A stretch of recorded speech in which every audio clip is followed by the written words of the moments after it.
欢迎来到黎春正频道，请订阅频道，所以大家不要错过当天最热门的新闻。我们今天的时事通讯包括以下内容：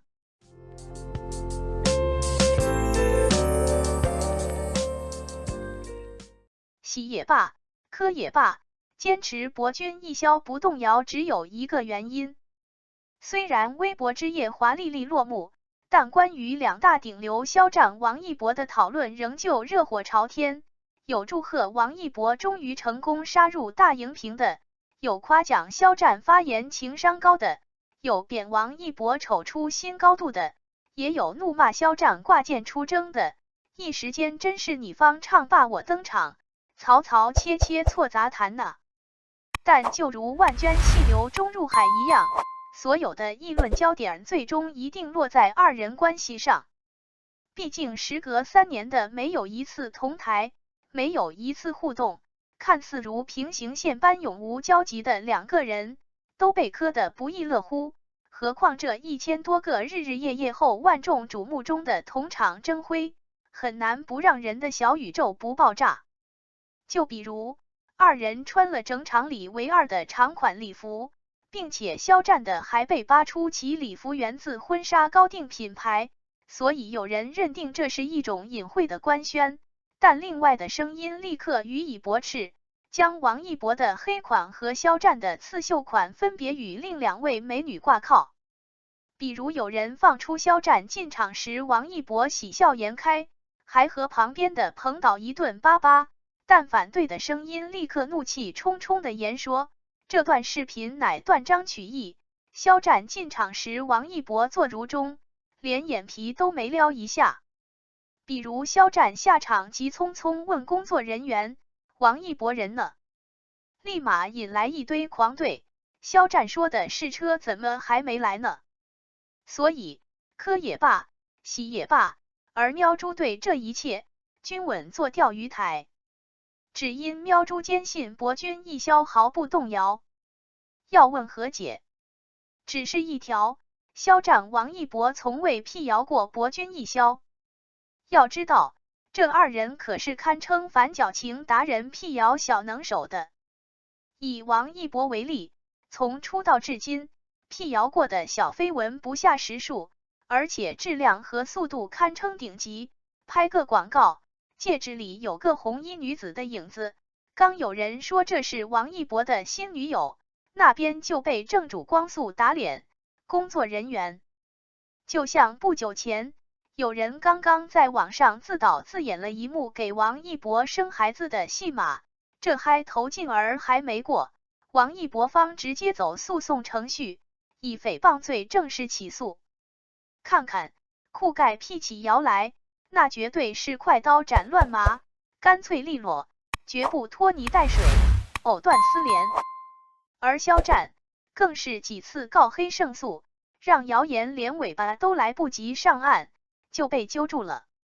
但如果有一天，这二人不再默契一致，不再团结对外，而是互相指责讥刺，互相推诿攻击，像街头的泼妇一样，将脏水拼命泼向对方，而借以证明自己的清白，这样的狗血剧如果出现在博君一肖身上，喵猪除了痛骂自己瞎了眼睛，还有什么值得留恋的吗？5. 不再实力称王，而是兜售辉煌。这两人从毫末起身，凭借自己的努力、毅力、坚韧、顽强换取立于巅峰的实力，这就是历尽千帆，实力称王的真正意义。但如果有一天，他们丢弃了这架凭借汗水拼搏搭建而来的成功梯，而是津津乐道于曾经有的欢呼与喝彩，谈话的开头永远是想当年我像祥林嫂一样四处兜售自己的已然逝去的荣耀与辉煌，那样的志得意满，鼻孔朝天，浑身散发的不再是阳光的味道，而是弥漫着迟暮的腐臭，这样的博君一肖，不说再见，还能说什么？6. 不再奉公守法，而是投机取巧。可是，你见过什么时候这二人辟谣过博君一肖？一定以及肯定。木有。就以喵猪记，哪怕只要打开手机，铺天盖地的各种小视频、小文章、小分析滚滚而来，博君一笑四字大有不罢平不罢休之感。有从时间段上分析的，说天天向上初相见就蠢蠢欲动；有从陈情令花絮入手的，说那时就两情相悦了；还有拿各种配饰做佐证的，小骨头项链、皇冠戒指、话筒，还有精通数字学的，各种23、85的纷纷上线，还有撞衣柜、撞皮箱、撞工作人员的。这里有善意，更有一些满满恶意的讥刺甚至谩骂，但只要和博君一笑沾边，居然都在那鹰眼以及近视眼的眼皮下安然度过了，这就不得不引人遐思了。但有人又得跳出来驳斥了，资本都是资本，王一博、肖战二人需要一大批龟粉吸金，不得不委屈接受。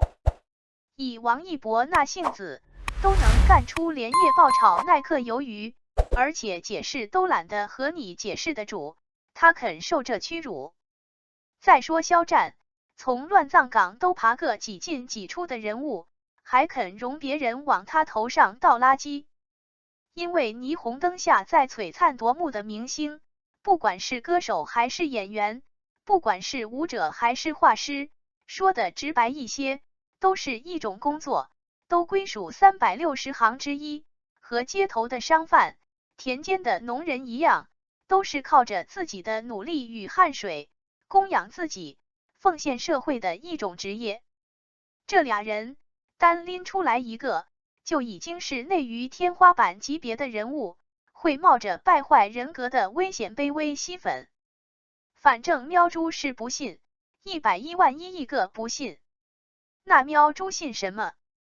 信博君一笑，信肖战、王一博水晶般晶莹剔透的人格与品质，信他们从底层一步步打拼上来的炽烈与坚韧，信他们带给人们的对幸福美好的憧憬与追求。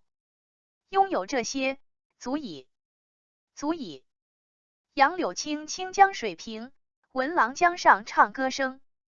东边日出西边雨，道是无情却有情。刘禹锡的竹枝词早就告诉我们，要心怀梦想，勇敢前行。至于这二人什么关系，博君一笑未来将何去何从，喵猪才懒得操心呢。